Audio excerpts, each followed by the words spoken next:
So Shakib Al Hasan পরবর্তী বাংলাদেশের সূচনা হয়ে গেল এবং যাকে পরবর্তী সাকিব বলা হতো বারবারই সেই মেহেদী হাসান মিরাজ, যিনি টি-20 সিরিজে ছিলেন না, সবশেষ টি-20 বিশ্বকাপ খেলেননি, তিনি এসে সাকিবের জুতোটা আসলে পায়ে পড়ছেন।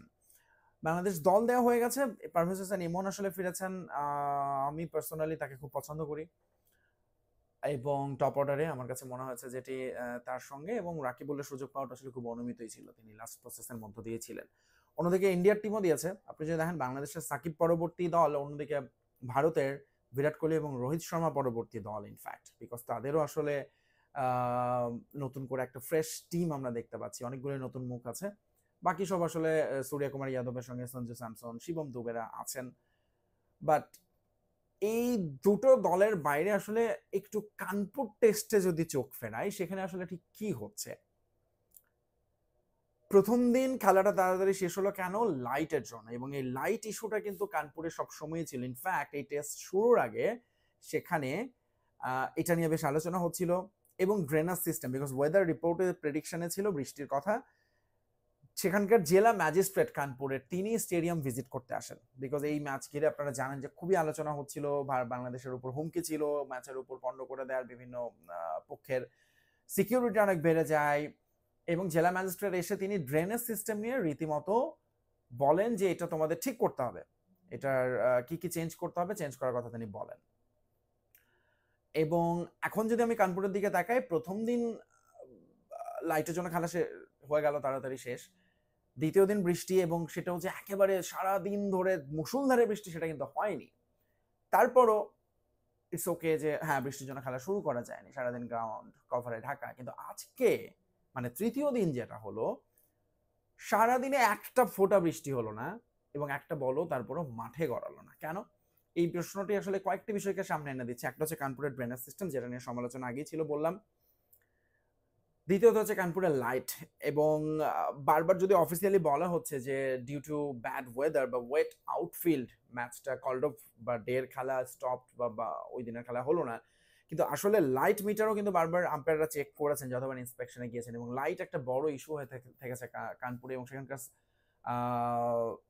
লাইট মানে ফ্লাড লাইট আসলে চেঞ্জ করার কথাও বলা আছে, আলোচনায় আছে। সো একটু হতাশার, একটু না বেশ হতাশার, বিশেষ করে যেসব দর্শকরা এই টিকিট কেটে কিন্তু গিয়েছেন তারা খেলা দেখতে, এবং অ্যাটলিস্ট খেলা না দেখুক ক্রিকেটারদের দেখতে, কিন্তু মজার ব্যাপার যে আসলে ক্রিকেটারদের মাঠেই যেতে হয়নি।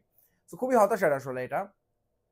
কিন্তু তার চেয়ে বেশি হতাশার যে এখন এই আধুনিক সময়ে যখন আসলে ইভেন বাংলাদেশেও মনে হয় না যে খুব বেশি কঠিন হয়ে যায় বৃষ্টি হলে, বরং আমরা দেখি কিছুক্ষণের মধ্যে খেলা শুরু করে দিতে। এই সময়টা এসে মনে পড়ছে কিছুদিন আগে নয়দার কথা, যেখানে আফগানিস্তান এবং নিউজিল্যান্ডের মধ্যকার, আফগানিস্তানের হোম ভেন্যু নয়দা ইন্ডিয়ার, ভারত আফগানিস্তানকে ফ্যাসিলিটিস দিয়েছে, নানান রকম সুযোগ সুবিধা দেয়, এবং সে কারণে আফগানিস্তান সবসময় কৃতজ্ঞ ভারতের প্রতি। বাট এই প্রথমবার দেখলাম আফগানিস্তান বেশ শক্ত কড়া স্টেটমেন্ট দিয়েছে, হতাশা জানিয়েছে, এবং তারা ভারতীয় ক্রিকেট বোর্ডের অসহযোগিতার কথাও বলেছেন কেউ কেউ, যে তারা ভেন্যু পরিবর্তন করতে চেয়েছেন, সেটা ইন্ডিয়া সে সুযোগ দেয়নি বা নানান কিছু, কিন্তু শেষ পর্যন্ত তাদের সুর নরম করতে হয়েছে, কারণ হাজার হলেও ইন্ডিয়াতে তারা যে ফ্যাসিলিটিটা পায় সেটা আসলে তাদের জন্য অনেক দরকারি। কিন্তু স্টিল নয়দাতেও কিন্তু একই ঘটনা ঘটেছিল, সেখানেও অন্তত দুদিন মানে 5 দিনের একটা বলও মাঠে গড়ায়নি, এবং ম্যাচটা কল্ড অফ হয়ে গেছে। এবং এই ঘটনা টেস্ট ক্রিকেট ইতিহাসে খুবই খুবই রেয়ার। সবশেষ 1998 সালে এরকম হয়েছিল যে 5 দিনের একটা খেলায় বৃষ্টির জন্য একদিনও খেলার একটা বলও হলো না, কিন্তু খেলা বাতিল হয়ে গেল। সেম ঘটনা হলো এই নয়দাতে আফগানিস্তান এবং নিউজিল্যান্ডের মধ্যকার, এবং তখনও এই ইস্যুটা ছিল যে অন্তত দুদিন বৃষ্টি হয়নি, তারপরেও সেই দুদিন কেন একদিনও খেলা গড়ায়নি।